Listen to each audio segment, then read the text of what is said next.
Estoy parada frente al espejo de mi nuevo departamento, viendo a una mujer que apenas reconozco. Mis manos ya no tiemblan cuando me arreglo para ir a trabajar. Ya no busco la aprobación de nadie para vestirme como quiero. Han pasado meses desde que dejé atrás una vida que creí que era mía, pero que en realidad era una prisión construida con mentiras y humillaciones. Esa noche en la fiesta de cumpleaños de Elena cambió todo. Escuchar a los hombres reírse de mí, sabiendo que mi propio esposo había compartido los detalles más íntimos de nuestro matrimonio, fue como recibir una bofetada que me despertó de un sueño de 8 años. Pero lo que vino después fue peor.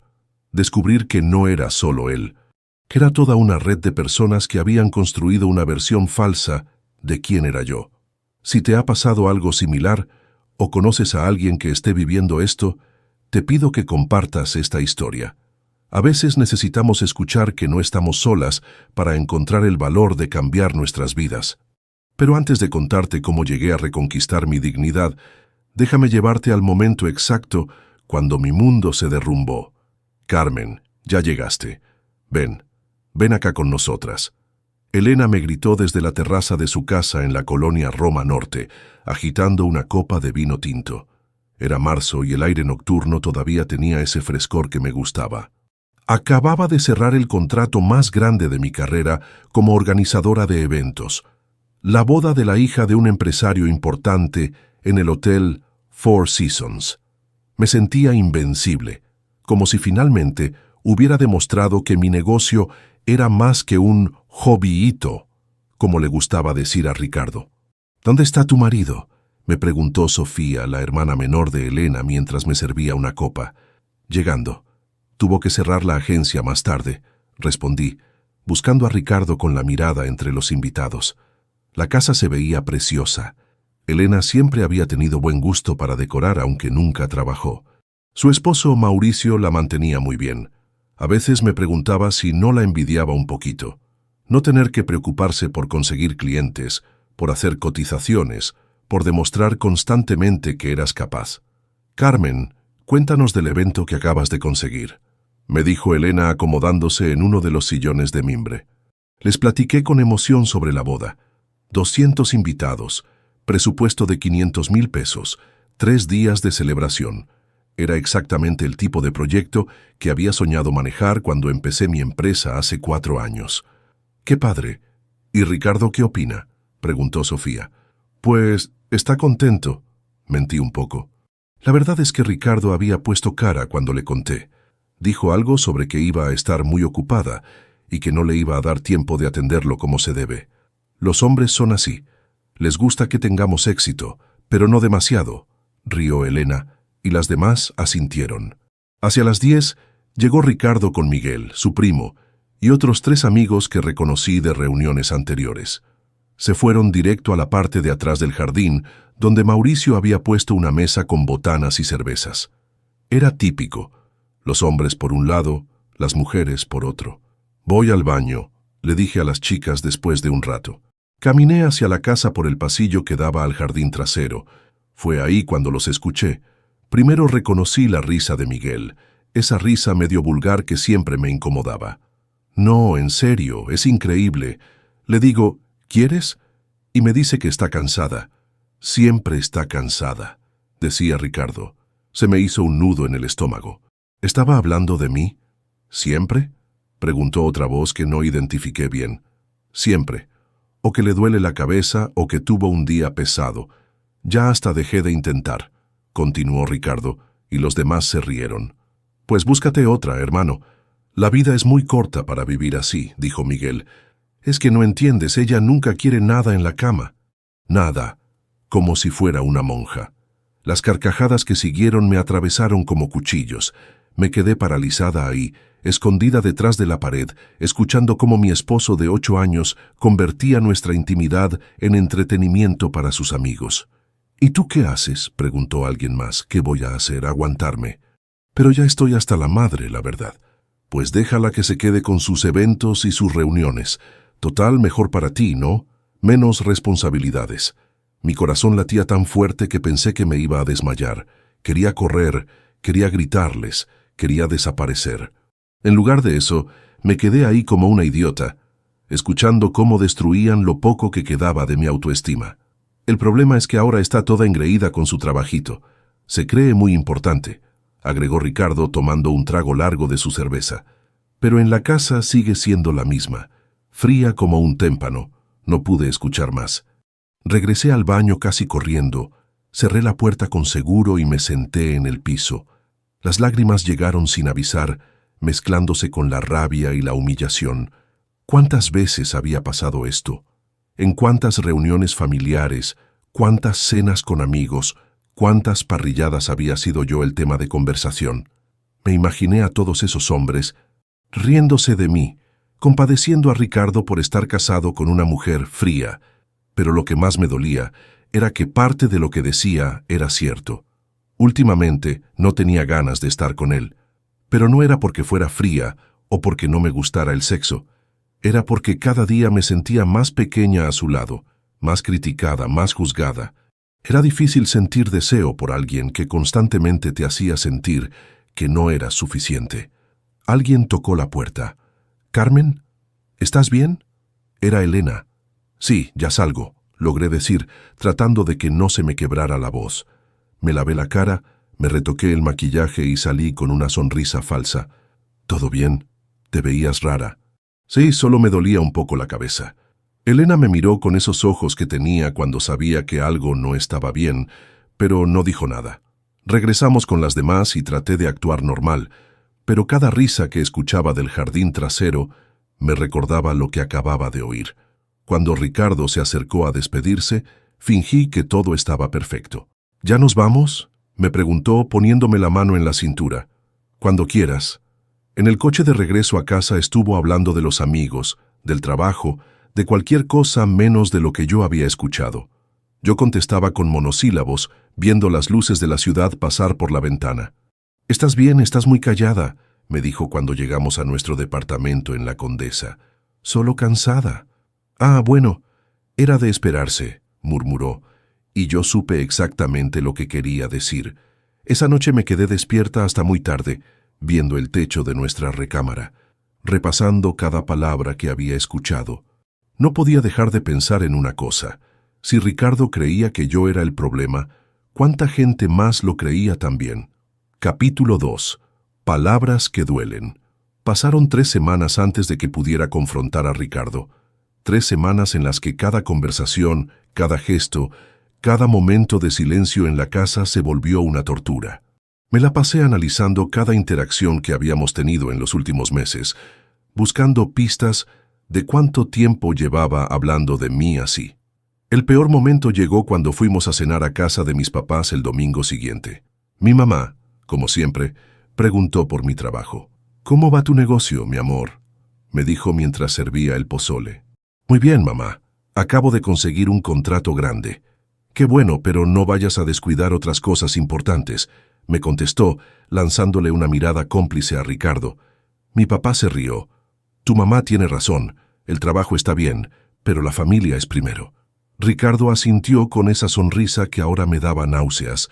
«Exacto, suegro». Yo siempre le digo lo mismo. Le había contado a mis propios papás. Les había dicho que yo era una mala esposa porque trabajaba mucho.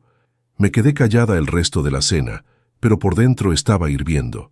Esa noche, cuando llegamos a casa, ya no pude más. «Necesitamos hablar», le dije mientras él se quitaba los zapatos. «Ahora estoy cansado, Carmen. Mañana tengo que llegar temprano a la agencia». Ahora, algo en mi tono lo hizo voltear a verme. Me senté en el sillón de la sala y él se quedó parado cerca de la puerta, como si estuviera listo para escapar. «¿De qué has estado hablando con tus amigos sobre mí?», se puso pálido. No contestó inmediatamente, lo cual ya era una respuesta. «No sé de qué hablas». «En la fiesta de Elena. Los escuché, Ricardo. A ti y a Miguel. Y a los demás». Se pasó las manos por el cabello y suspiró. «Carmen, no es lo que piensas». «¿No? Entonces no les dijiste que nunca quiero nada en la cama, que soy fría como un témpano». «Estábamos tomando. Los hombres hablamos de esas cosas cuando... ¿Cuándo qué? Cuando quieren humillar a sus esposas».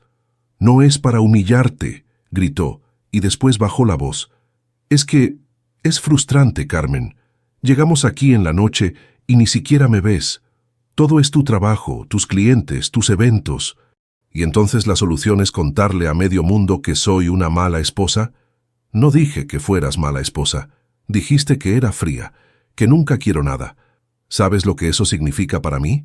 ¿Sabes cómo me hace sentir? Ricardo se sentó en el sillón de enfrente, evitando mi mirada. A veces siento que no soy importante para ti, que tu negocio es más importante que yo, y por eso tienes que exponerme así, por eso tienes que hacer que la gente piense que soy el problema. Es que sí eres el problema, Carmen. Sus palabras me pegaron como una cachetada. Me quedé sin respiración por un momento. ¿Perdón? Antes no eras así, cuando nos casamos eras diferente, más disponible, más cariñosa. Ahora todo gira alrededor de tu trabajo.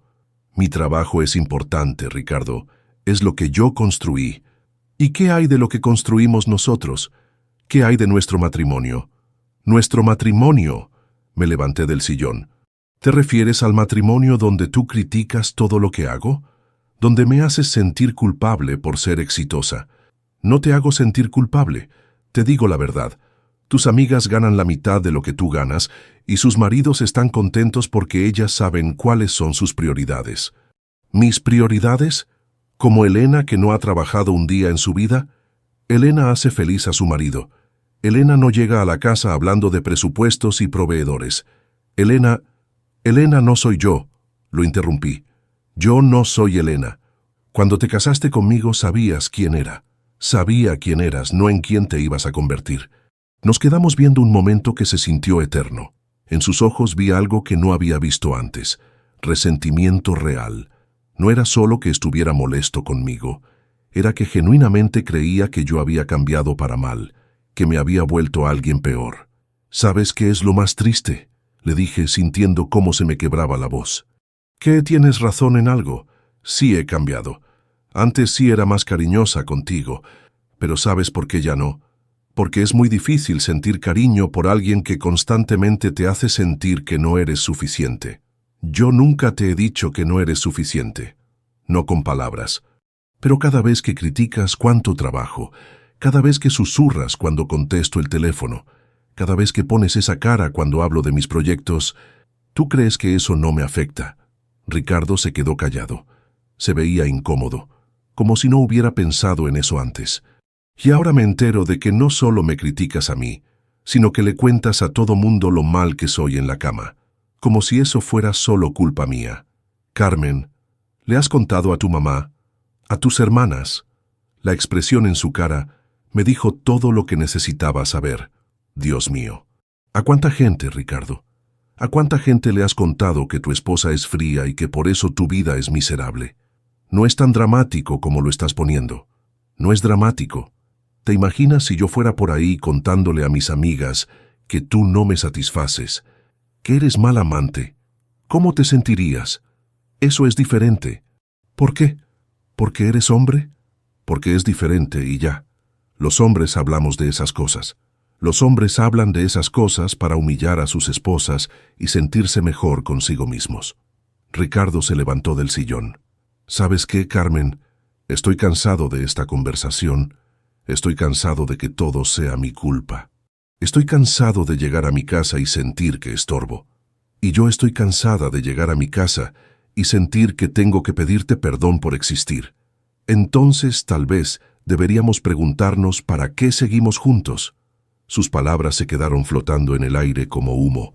Los dos sabíamos que había dicho algo que no se podía retirar. Tal vez deberíamos, le contesté, y por primera vez en semanas me sentí tranquila. Esa noche dormimos en cuartos separados. Él se fue al cuarto de visitas y yo me quedé en nuestra cama, viendo el techo otra vez. Pero esta vez no estaba confundida. Esta vez sabía exactamente qué era lo que tenía que hacer. El problema era que todavía no sabía cómo hacerlo. Capítulo 3. El trabajo como refugio. Los siguientes 2 meses fueron los más extraños de mi vida. Ricardo y yo vivíamos en la misma casa como 2 extraños educados. Él se levantaba temprano para irse al trabajo. Yo salía a las reuniones con clientes y en las noches cada quien se metía a su cuarto. No habíamos vuelto a hablar de lo que pasó esa noche, pero ambos sabíamos que algo se había roto para siempre.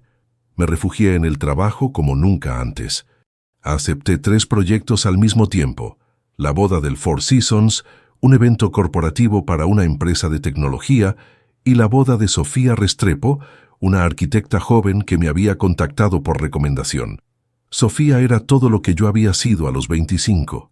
Segura de sí misma, ambiciosa, enamorada, pero no dependiente.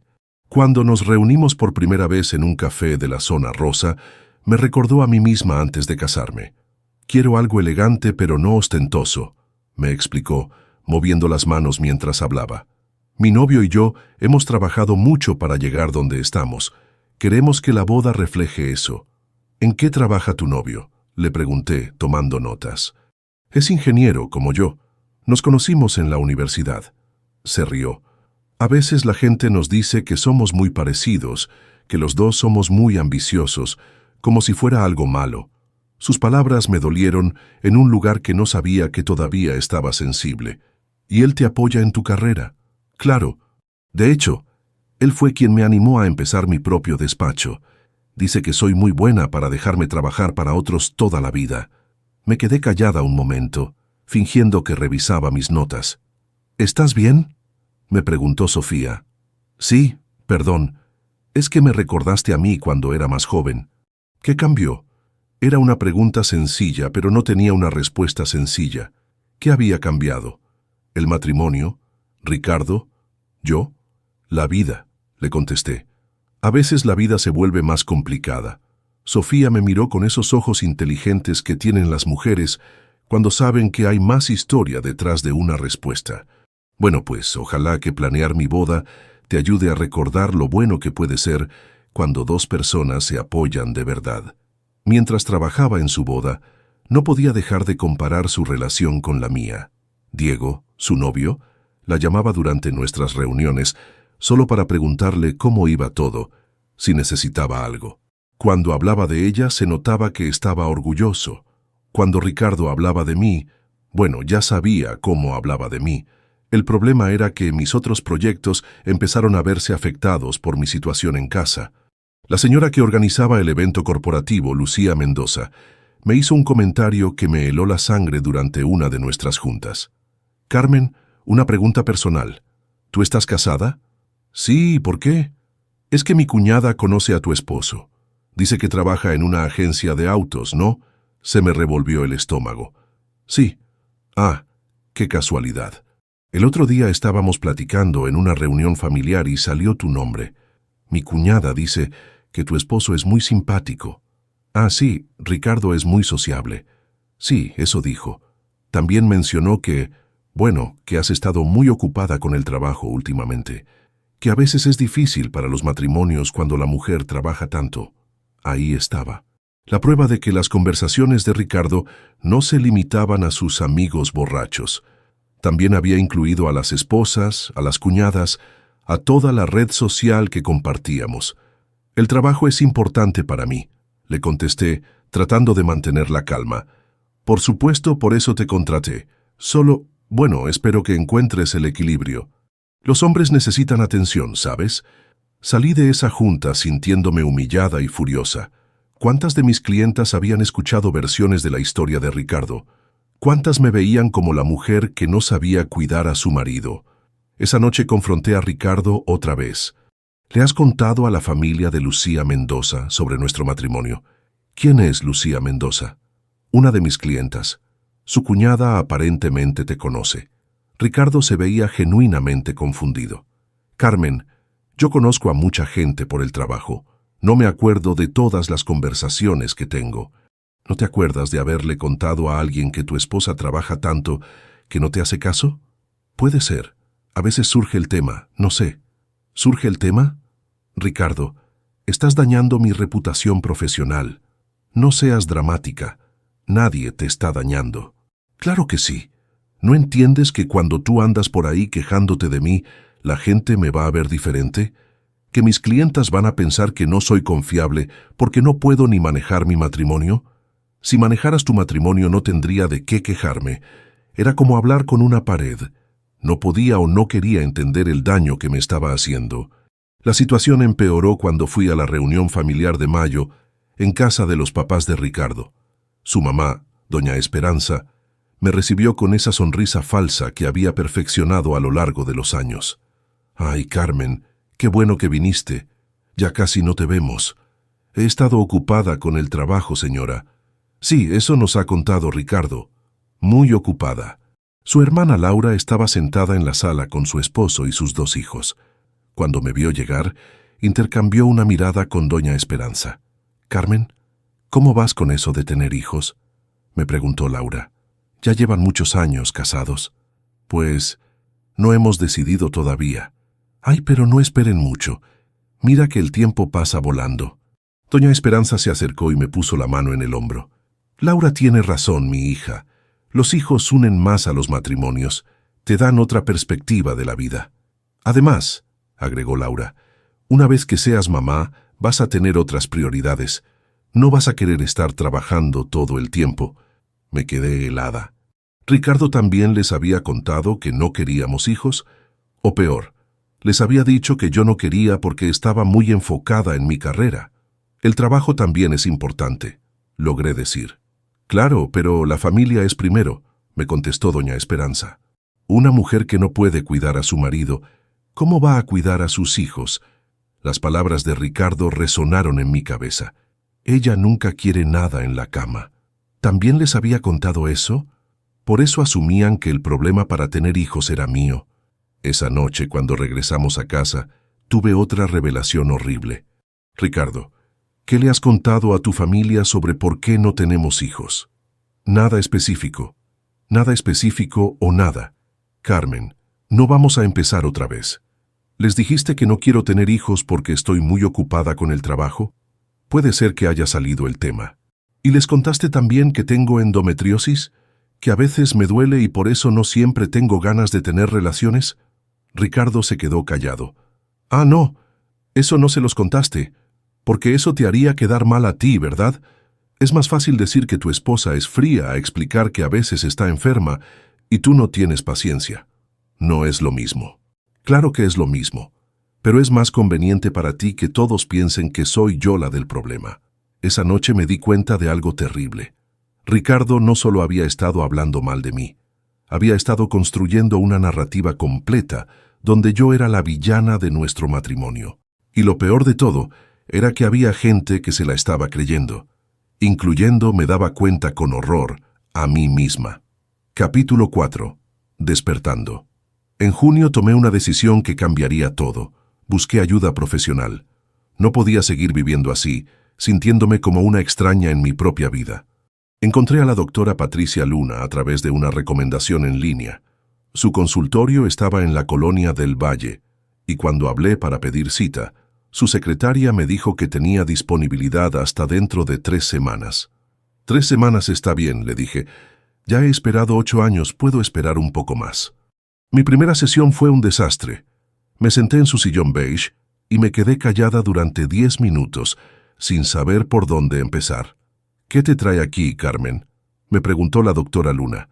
Era una mujer de unos 50 años, con el cabello canoso y una voz muy tranquila. «Mi marido le dice a todo el mundo que soy fría en la cama». Las palabras salieron así, de golpe, sin ningún preámbulo. La doctora Luna no se inmutó. «¿Y cómo te hace sentir eso?». «Como una mierda», le contesté, y después me disculpé por la palabra. «No tienes por qué disculparte, estás en un lugar seguro aquí». Esa primera sesión lloré durante 40 minutos seguidos. Lloré por la humillación, por la soledad, por la rabia que había estado guardando durante meses. La doctora Luna me dejó llorar sin tratar de consolarme o de darme consejos. «La próxima semana vamos a hablar sobre lo que acabas de contarme», me dijo al final. «Mientras tanto, quiero que pienses en una cosa. ¿Desde cuándo empezaste a sentirte así en tu matrimonio?». Esa pregunta me persiguió toda la semana. ¿Desde cuándo? Al principio pensé que era desde que escuché la conversación en casa de Elena, pero mientras más lo pensaba, más me daba cuenta de que la cosa venía de mucho más atrás. En mi segunda sesión, la doctora Luna me hizo preguntas que nunca me había hecho. «¿Ricardo te ha dicho alguna vez que estás exagerando cuando te enojas por algo?». Sí, siempre. ¿Te ha dicho que eres muy sensible? Todo el tiempo. ¿Alguna vez has sentido que tienes que pedirle perdón por cosas que no hiciste mal? Me quedé callada. La respuesta era sí, pero nunca lo había visto así. Carmen, ¿sabes qué significa la palabra gaslighting? No. Es cuando alguien te hace dudar de tu propia realidad. Te hace creer que estás loca, que eres muy sensible, que tú eres el problema. Es una forma de abuso emocional muy común. Pero Ricardo no me pega, no me grita tanto.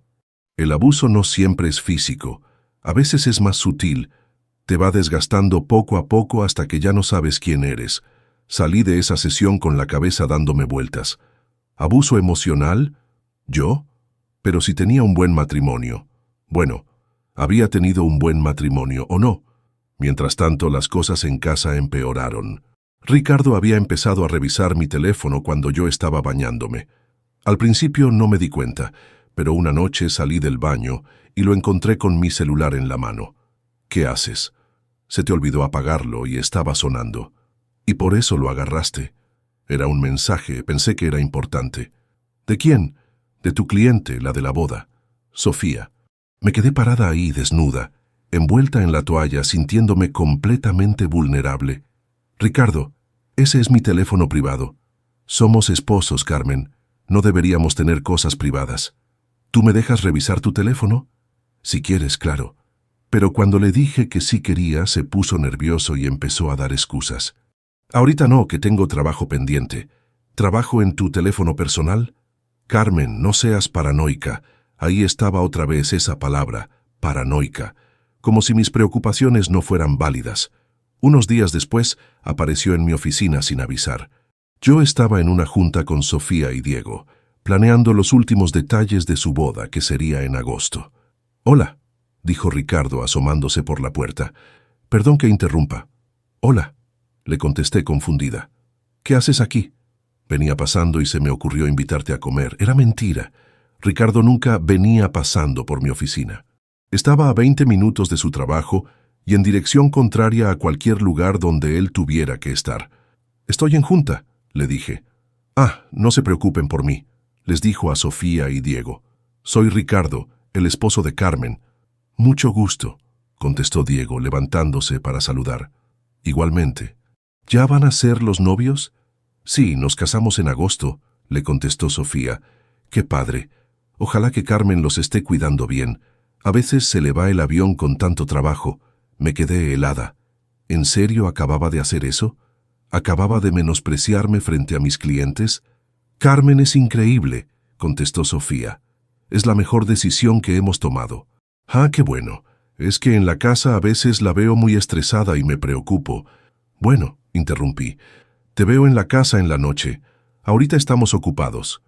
Ricardo se fue, pero el daño ya estaba hecho. Después de que se fue, Sofía me preguntó si estaba todo bien. «Sí, ¿por qué?» «No sé, se veía tenso». «Es que está preocupado porque he trabajado mucho últimamente». ¿Preocupado o molesto? La pregunta me pegó porque Sofía había visto exactamente lo que yo no quería admitir. Esa noche le reclamé a Ricardo. «¿Por qué viniste a mi oficina?» «Quería verte». ¿Está mal que un esposo quiera ver a su esposa? ¿Está mal que un esposo vaya a menospreciar a su esposa frente a sus clientes? No te menosprecié. Solo dije que te veía estresada. ¿Dijiste que se me va el avión con tanto trabajo? Bueno, es que es verdad». «Ricardo», le grité, ¿no entiendes que esa gente me paga? ¿Que necesito que confíen en mí? Si confían en ti, un comentario no va a cambiar eso, pero yo sabía que sí podía cambiar las cosas. Si mis clientes empezaban a pensar que yo no era estable, que tenía problemas en casa, podían cancelar sus contratos. En mi siguiente sesión con la doctora Luna le conté todo. «¿Cómo te sentiste cuando llegó sin avisar?», me preguntó. «Como si me estuviera vigilando». «¿Te está vigilando?» «No sé. Tal vez». «Carmen, ¿has notado otros cambios en su comportamiento?»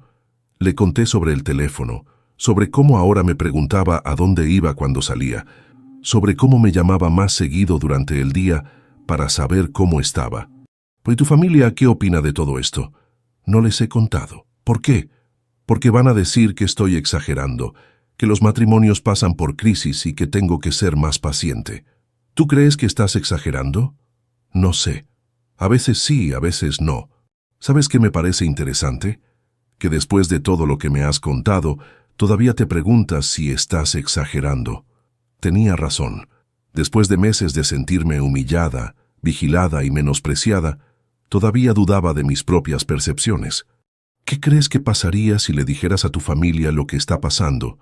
Mi mamá me diría que hable con él, que trate de arreglar las cosas. Mi papá me diría que eso es normal, que así son los hombres. ¿Y qué te dice eso sobre el tipo de apoyo que puedes esperar de ellos? No dije nada, pero sabía la respuesta. No podía esperar mucho apoyo. Mi familia creía en el matrimonio por encima de todo, incluso por encima de mi bienestar. Al final de esa sesión, la doctora Luna me dio una tarea.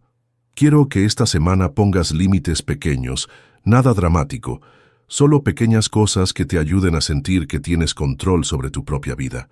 ¿Cómo qué? No sé, tú dime. ¿Qué es algo pequeño que puedes hacer solo para ti, sin tener que explicárselo a nadie? Lo pensé durante el camino a casa, que era algo que podía hacer solo para mí.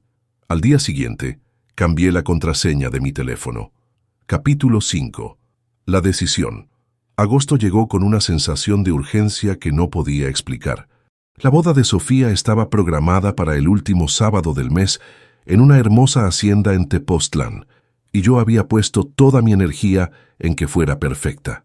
Era como si necesitara demostrarme a mí misma que todavía podía crear algo hermoso, incluso cuando mi propia vida se estaba desmoronando.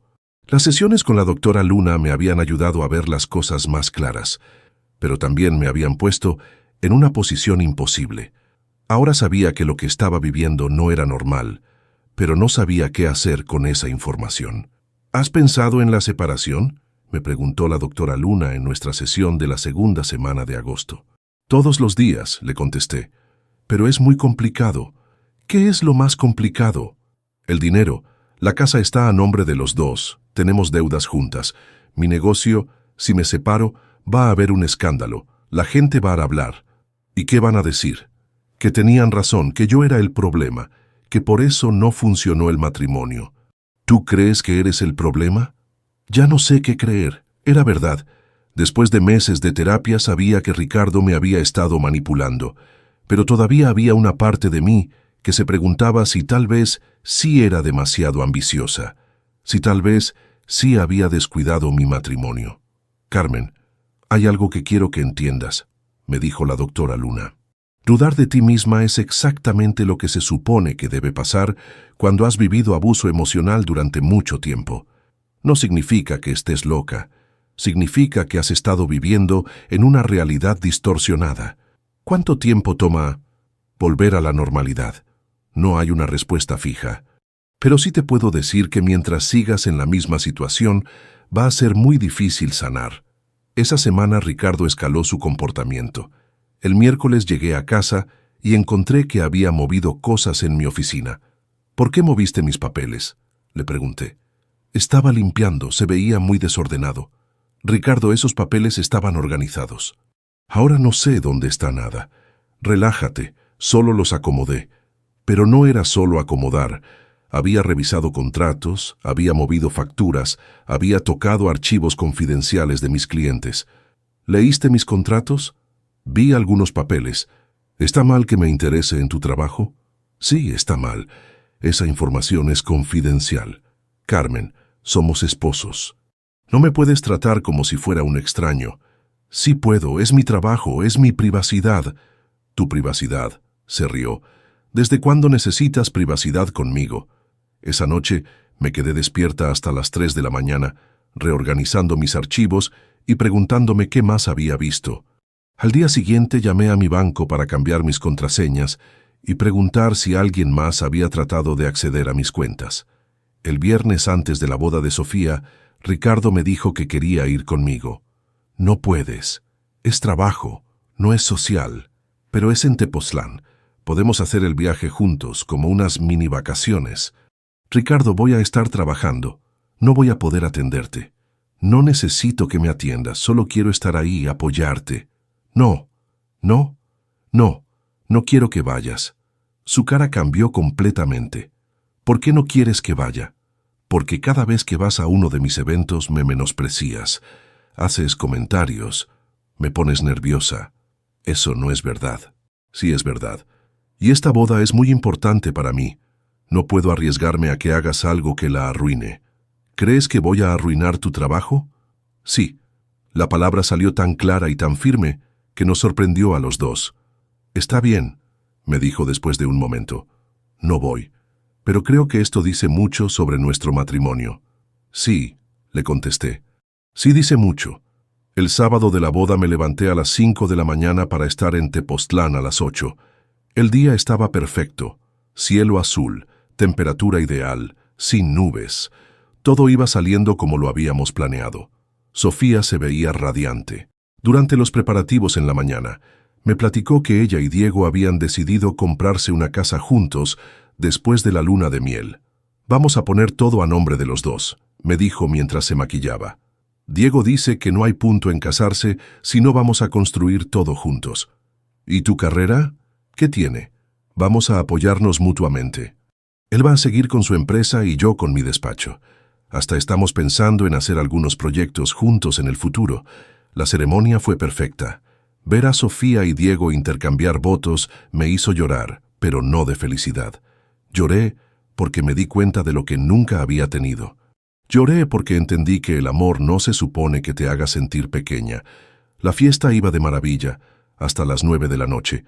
Yo estaba coordinando con el DJ el cambio de música cuando vi una figura familiar acercándose por el jardín. Ricardo.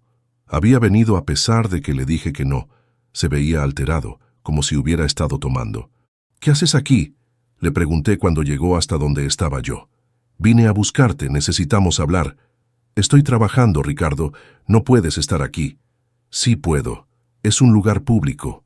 Es una boda privada, no estás invitado. Carmen, vámonos a casa. Ya es muy tarde. Son las 9 de la noche. La fiesta apenas está empezando. Para ti tal vez. Para mí ya fue suficiente. Estoy harto de que me trates como si no existiera. La gente empezó a voltear a vernos. Los invitados, los meseros, el fotógrafo. Me di cuenta de que Sofía me estaba viendo desde la pista de baile con cara de preocupación. Ricardo, por favor, no hagas esto aquí. ¿Hacer qué? ¿Venir a buscar a mi esposa? ¿Pedirle que se vaya conmigo a casa? Su voz era cada vez más alta. Diego se acercó. ¿Está todo bien?, me preguntó. Sí, todo bien, contestó Ricardo antes de que yo pudiera hablar. Solo vine por mi esposa. ¿Señora Carmen?, me preguntó Diego, ignorando a Ricardo. ¿Diego? ¿Puedes darme un minuto?, le pedí. Claro, voy a estar allá si necesitas algo. Cuando Diego se fue, traté de hablar con Ricardo en voz baja. Por favor, vete. Podemos hablar en la casa mañana. No, estoy cansado de esperar. Estoy cansado de que tu trabajo sea más importante que yo. Estoy cansado de que me hagas sentir como si no valiera nada. Ricardo, estás borracho. No estoy borracho. Estoy harto. Harto de vivir con una mujer que prefiere trabajar que estar con su marido. Toda la pista de baile se había quedado callada. Los meseros habían parado de servir. El DJ había bajado la música. Todos nos estaban viendo. «Mírate», me gritó. «Mírate cómo estás, toda arreglada para extraños, pero para mí nunca tienes tiempo. Ricardo, basta. No voy a parar. Ya me cansé de fingir que está todo bien. Todo mundo puede ver que prefieres a tus clientes que a tu esposo». En ese momento, algo dentro de mí se quebró, pero no como había pasado otras veces. Esta vez se quebró la parte que tenía miedo, la parte que siempre trataba de mantener la paz. ¿Sabes qué, Ricardo?, le dije, ya sin importarme quién me escuchara. Tienes razón. Sí prefiero a mis clientes que a ti, porque mis clientes me respetan. Mis clientes no andan por ahí contándole a todo el mundo que soy una mala esposa. Mis clientes no me humillan en público. Carmen, no, ya hablaste tú. Ahora hablo yo. Viniste aquí a humillarme otra vez, como has estado haciendo durante meses. Pero ¿sabes qué es lo que no entiendes? Que cada vez que haces esto, me demuestras que tengo razón en querer alejarme de ti. No digas eso. ¿Por qué no? Porque la gente nos está viendo. Perfecto. Que vean quién eres realmente. Que vean por qué nuestro matrimonio no funciona. Ricardo me miró como si no me reconociera, tal vez porque era la primera vez en años que me había defendido en público. Carmen, por favor, vámonos a casa y hablamos. No, ya no voy a ir a casa contigo. Ya no voy a fingir que esto se puede arreglar. Se acabó, Ricardo. Las palabras salieron de mi boca antes de que me diera cuenta de que las estaba diciendo, pero en el momento que las dije, supe que eran verdad. ¿Se acabó qué? Nuestro matrimonio. Se acabó nuestro matrimonio.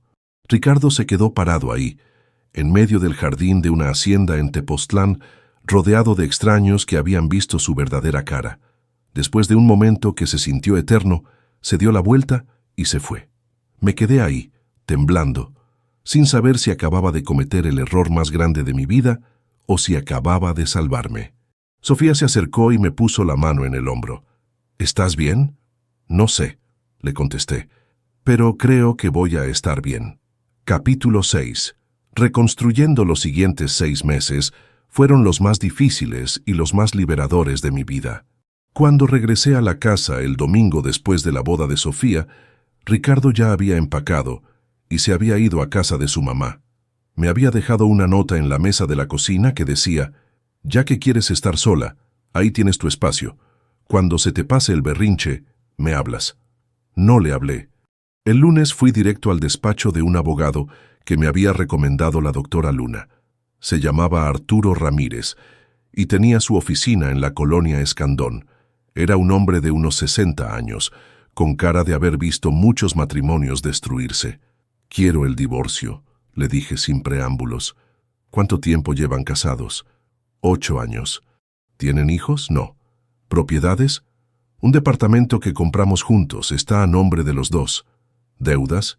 2 tarjetas de crédito que compartimos, un préstamo del coche, el crédito hipotecario. Me explicó que el proceso iba a ser complicado y caro. En México, un divorcio contencioso podía tomar entre 8 meses y 2 años, dependiendo de qué tanto peleara Ricardo. Y conociendo a Ricardo, iba a pelear todo.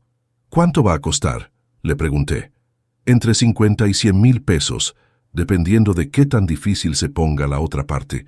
50,000 pesos. Era más de lo que tenía ahorrado. Mi negocio estaba creciendo, pero todavía no era lo suficientemente estable para cargar con un gasto así sin problemas. ¿Hay alguna manera de hacerlo más barato? Si fuera un divorcio de mutuo acuerdo, sí, pero no me parece que su esposo vaya a cooperar. Tenía razón. Esa misma tarde Ricardo me llamó. «Carmen, ¿podemos hablar?» «No hay nada que hablar. Por favor, solo 5 minutos. Si quieres hablar, hazlo a través de mi abogado». «¿Ya tienes abogado? ¿En serio vas a llegar a eso?» «Ya llegamos a eso, Ricardo. Desde hace mucho. Carmen, lo que pasó el sábado, estaba tomado, estaba celoso, no quise hacer eso, pero lo hiciste. Y no fue la primera vez. Podemos ir a terapia de pareja. Podemos arreglar esto». «No quiero arreglarlo». «¿Por qué no?» «Porque ya no te amo». Las palabras salieron tan claras que me sorprendí a mí misma. Pero era verdad. En algún momento durante los últimos meses, el amor se había convertido en resentimiento, el resentimiento en indiferencia. «No digas eso. Es la verdad, Ricardo, ya no te amo. Ya no quiero estar casada contigo, ya no quiero fingir que somos felices». Colgué y apagué el teléfono. Esa noche llamé a mi mamá para contarle. «¿Cómo que te vas a divorciar?», me gritó por teléfono. «¿Estás loca?» «Mamá, por favor, trata de entender». «¿Entender qué? ¿Que vas a tirar 8 años de matrimonio por un pleito?» «No es un pleito, mamá. Es mucho más complicado que eso». «Ay, Carmen, todos los matrimonios pasan por crisis. Tu papá y yo hemos tenido nuestros problemas y aquí seguimos. Esto es diferente». «¿Diferente cómo? ¿Te pega? ¿Te es infiel?» No sabía cómo explicarle que había otros tipos de violencia, otros tipos de infidelidad. ¿Cómo le iba a explicar que me había estado traicionando emocionalmente durante años? «Mamá, Ricardo me ha estado humillando públicamente. Le cuenta a todo el mundo detalles íntimos de nuestro matrimonio. Ay, mi hija, pero eso no es motivo para divorciarse. Los hombres son así. Hablan de esas cosas con sus amigos». «No, mamá, no es normal. Carmen, el matrimonio es trabajo, es sacrificio. No te puedes rendir a la primera dificultad». «No es la primera dificultad, son años de dificultades. Pues entonces habla con él, ve a terapia.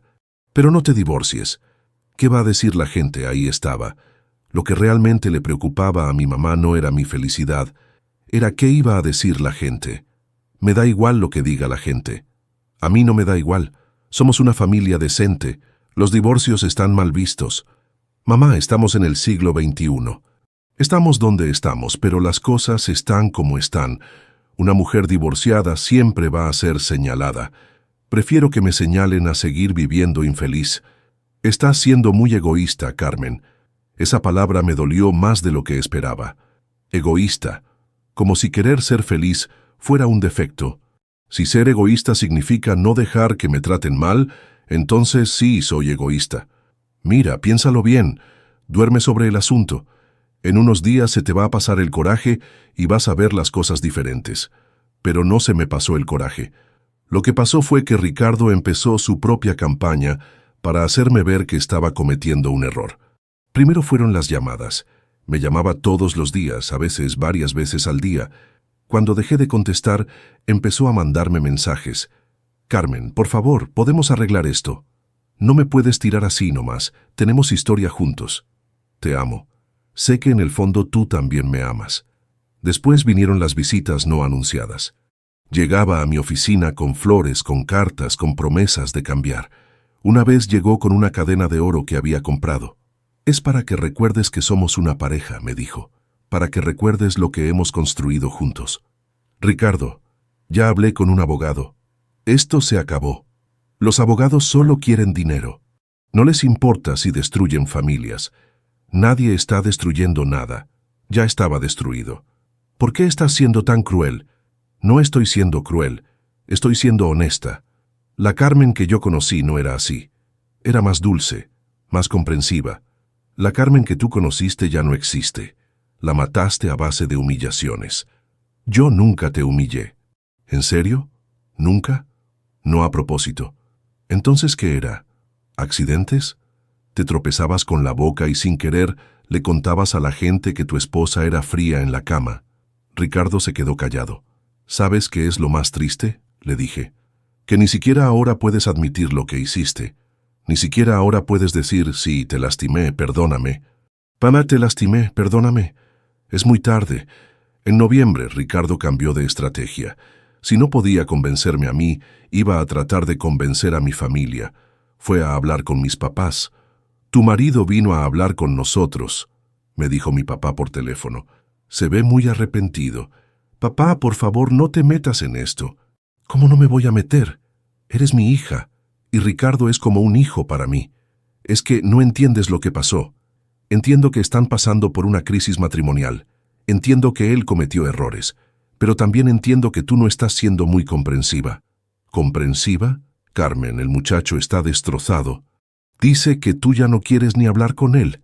Eso no está bien. No tengo nada que hablar con él. Tienes que darle una oportunidad. Los matrimonios se salvan con trabajo de los dos. Papá, yo ya trabajé durante 8 años, ya me cansé. Te cansaste muy rápido. Esa conversación con mi papá me dolió muchísimo. Pero también me enseñó algo importante. No podía esperar que mi familia entendiera. Para ellos, el matrimonio era sagrado, sin importar qué tan tóxico fuera. El proceso legal fue tan terrible como me había advertido el abogado. Ricardo contrató a su propio abogado y empezó a pelear cada punto. No quería vender el departamento. No quería dividir las deudas por igual. Argumentaba que como él ganaba más, debería quedarse con la mayor parte de los bienes. Pero ella también gana dinero, le dijo mi abogado al suyo en una junta. Sí, pero su negocio es inestable. No se puede comparar con un sueldo fijo. Era otra humillación más. Incluso en el divorcio, Ricardo trataba de menospreciar mi trabajo. Para enero ya había gastado 40,000 pesos en abogados y el divorcio ni siquiera había llegado a juicio. Tuve que pedirle un préstamo a mi hermana para poder seguir pagando. ¿Estás segura de que esto es lo que quieres?, me preguntó Ana cuando me transfirió el dinero. Es mucho dinero, Carmen. Estoy segura. ¿Y si tratas de arreglarlo con él? Te ahorrarías todo este gasto. Ana, por favor, tú también no. No es que esté del lado de él. Es que el divorcio es muy caro. y muy complicado. Y después vas a estar sola. Prefiero estar sola que mal acompañada. ¿En serio? En serio. Pero la verdad era que a veces no estaba tan segura. Había noches que llegaba a mi departamento nuevo, un estudio pequeño en la Roma Norte que costaba la mitad de lo que pagábamos antes, y me sentía completamente abrumada. ¿Y si mi familia tenía razón? ¿Y si estaba cometiendo el error más grande de mi vida? En esos momentos de duda, me acordaba de las sesiones con la doctora Luna. Me acordaba de cómo me había sentido en la boda de Sofía cuando Ricardo me humilló frente a todos. Me acordaba de años de sentirme pequeña, criticada, juzgada, y entonces sabía que estaba haciendo lo correcto. En febrero, casi 7 meses después de la boda de Sofía, finalmente llegamos a un acuerdo. Ricardo se quedaría con el departamento, pero tendría que pagarme mi parte en 5 años. Yo me haría cargo de mis propias deudas, él de las suyas. No habría pensión alimenticia de ningún lado. El día que firmamos los papeles en el juzgado, Ricardo me miró con una tristeza que casi me hizo cambiar de opinión. ¿De verdad no hay vuelta atrás?, me preguntó. No, le contesté. No hay vuelta atrás. ¿Me odias? No te odio, Ricardo, pero tampoco te amo, y eso está bien. Los dos merecemos estar con alguien que nos ame de verdad. Salí del juzgado sintiéndome extraña. No feliz, pero tampoco triste. Libre, tal vez, o tal vez solo cansada. Esa noche cené sola en mi departamento, viendo Netflix en la computadora, y por primera vez en meses no sentí que me faltara algo. Me sentí completa. Epílogo. 2 años después. Estoy sentada en la terraza de un café en La Condesa, revisando los contratos para 3 bodas que tengo programadas para este otoño. Mi negocio ya no es solo mío. Contraté a 2 asistentes el año pasado y estamos considerando abrir una segunda oficina en Guadalajara. No es que me haya vuelto millonaria, pero finalmente tengo la estabilidad que siempre busqué. Mi teléfono suena. Es Sofía. Carmen, ¿cómo estás? Muy bien. ¿Y tú? ¿Cómo van las cosas con el bebé? Sofía y Diego tuvieron a su primera hija hace 6 meses. Desde entonces, Sofía había estado trabajando desde casa mientras Diego se tomó licencia de paternidad. Ver cómo compartían las responsabilidades me había enseñado mucho sobre lo que realmente significaba una sociedad igualitaria. Increíble. Cansada, pero increíble. Oye, te hablo porque tengo una amiga que se va a casar el próximo año y quiere platicar contigo. Perfecto. Dile que me mande un mensaje. ¿Sigues yendo a terapia? Sí, 1 vez al mes. Ya más como mantenimiento. Me da mucho gusto. Te escuchas muy tranquila. Y era verdad. Después de 2 años de terapia, había aprendido a reconocer las señales de alarma en las relaciones. Había salido con 3 hombres diferentes durante este tiempo, y con 2 de ellos había terminado las cosas en cuanto noté comportamientos controladores o despreciativos. Con el tercero, Miguel, llevaba 6 meses y las cosas iban bien. Despacio, pero bien. Miguel era contador y tenía su propio despacho. Cuando le platiqué sobre mi negocio, no me preguntó si no era demasiado estresante para mí. Me preguntó si necesitaba ayuda con la contabilidad. Cuando le conté sobre mi divorcio, no me dijo que seguramente había sido culpa de los dos. Me dijo que lamentaba que hubiera pasado por eso. No sé si va a ser algo serio o no, pero por primera vez en años, no me siento presionada a saberlo. Estoy bien sola, y eso hace que estar acompañada sea una elección, no una necesidad. La relación con mi familia sigue siendo complicada. Mi mamá aún hace comentarios pasivo-agresivos sobre el divorcio cuando hablamos por teléfono, pero ya aprendí a no engancharme. Mi papá básicamente me dejó de hablar durante 6 meses después de que se firmaron los papeles, pero poco a poco hemos reconstruido algo parecido a una relación. Nunca va a entender por qué me divorcié, pero al menos ya no trata de convencerme de que fue un error. Mi hermana Ana ha sido mi mayor sorpresa. Al principio pensé que iba a estar del lado de mis papás, pero conforme pasó el tiempo, empezó a hacerme preguntas sobre mi matrimonio, que me dieron cuenta de que había estado observando más de lo que pensé. Siempre me pareció raro cómo te hablaba Ricardo, me dijo hace unos meses, pero no sabía si era normal o si yo era muy sensible. No eras muy sensible, sí era raro. ¿Por qué nunca dijiste nada antes? Porque yo tampoco sabía que era raro. Pensé que así eran todos los matrimonios. Ana lleva 2 años de novia con un ingeniero que la trata completamente diferente a como Ricardo me trataba a mí. Ver su relación me ha confirmado que tomé la decisión correcta. Económicamente, las cosas han sido difíciles, pero manejables. Los primeros 6 meses después del divorcio fueron muy apretados. Tuve que rechazar algunos gastos que antes me parecían normales: cenas en restaurantes caros, ropa nueva cada temporada, viajes de fin de semana. Pero también me di cuenta de cuántas de esas cosas las hacía por presión social, no porque realmente las disfrutara. Ahora vivo en un departamento de 2 recámaras en la Roma Norte. No es tan grande como el que compartía con Ricardo, pero es completamente mío. Lo decoré exactamente como quise, sin tener que consultarle a nadie si los colores eran muy femeninos o si los muebles eran muy caros. El trabajo ha sido mi salvación, pero también mi mayor desafío. Durante el primer año después del divorcio, perdí 3 clientes importantes. No me dijeron directamente que era por mi situación personal, pero no fue difícil conectar los puntos. Una de ellas, la esposa de un socio de Ricardo, incluso me canceló el contrato 2 semanas antes de su evento. «Es que han surgido algunas complicaciones», me dijo por teléfono. «Vamos a tener que cancelar». Después me enteré por otras fuentes que había contratado a otra organizadora de eventos. No me sorprendió, pero sí me dolió darme cuenta de que mis miedos sobre el daño profesional habían sido justificados. Sin embargo, por cada cliente que perdí conseguí otros 2.